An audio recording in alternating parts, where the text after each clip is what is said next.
Obulwadde bwonna bwe bugonza omuntu nga takyasobola na kweyamba, bangi bamwesamba anti abeera afuuse omugugu gye bali olw'okumulabirira buli ssaawa.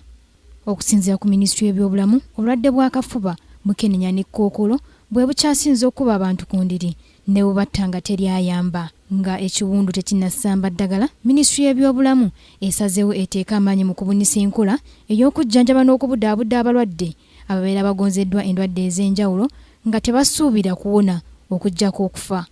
Era okusinziira ku Minisita omubeezi w'ebyobulamu Sarah Opendi, abalwadde bano basaana okuyambibwa mu ngeri yonna newankubadde babasuubira okwabulira ensi eno. Bw'oba olwadde waliwo by'osobola okukola, naye oluusi kubanga oli mu bulumi bungi nnyo tosobola kukola ekintu kyonna kubanga olina obulumi bungi nnyo.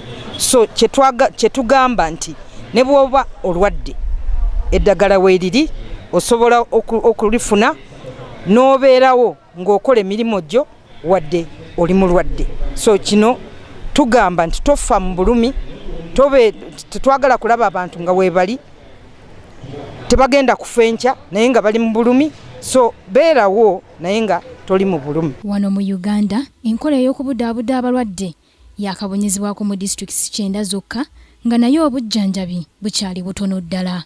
Okusinziira ku Rose Kiwanuka, akulira ekitongole ekirabirira abalwadde ababa bagonzeddwa endwadde ez'enjawulo kiyite Palliative Care Association of Uganda, abasawo abajjanjaba abalwadde batono ddala. Nga wano mu Uganda bali abasawo 203, omuwendo ogutasobola kutuusa bujjanjabi buno mu ggwanga lyonna. Abagaba oba abajjanjabi bano aba Palliative Care bwe bajjawo baba balina ate nabo okusooka okulyowa emyoyo gy'abajjanjabi aba abalwadde bano basobole okubazza mu mbeera abalwadde bano basobole okujjanjabibwa.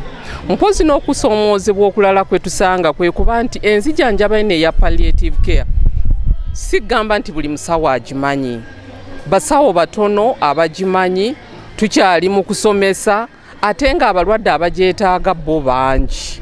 Weesanga nti waliwo ekiseera lwe kituuka nga olwadde nnyo nga tokyalina kuyambira ebiseera ebisinga gye kimu kubireeta okweganya n'okwekaanya n'okuwulira obusungu abantu tebaagala kutwala buvunaanyizibwa kasobeera nga tokyasobola kweyamba.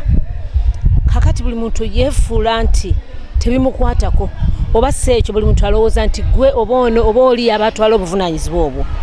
Naye nze ndowooza ekiseera kye kino okulaba nti ffenna bw'oba ng'olina omuntu alina ebizibu buvunaanyizibwa bwaffe ffenna. Eddagala eriweweeza obulumi eriyitibwa morphine lyeriweebwa abalwadde okulaba nga tebafiira mu bulumi. Joanita Mbabazi, Kingdom TV, amalindirire. This is Kingdom TV.